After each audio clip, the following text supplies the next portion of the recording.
बायको, ऐका ना, मी जर अचानक मेले तर तुम्ही दुसरं लग्न कराल का? नवरा, नाही गं. बायको, का? माझ्यावर इतकं प्रेम करता? नवरा, नाही. पुन्हा तेच ट्रेनिंग घ्यायचं धाडस नाही.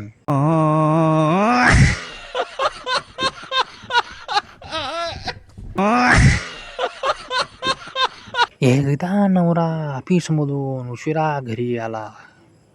बायको रागात, कुठे होता इतका वेळ? नवरा, ऑफिसमध्ये काम होतं. बायको, सिद्ध करा. नवरा लगेच लॅपटॉप उघडतो. स्क्रीनवर कँडी क्रश चालू.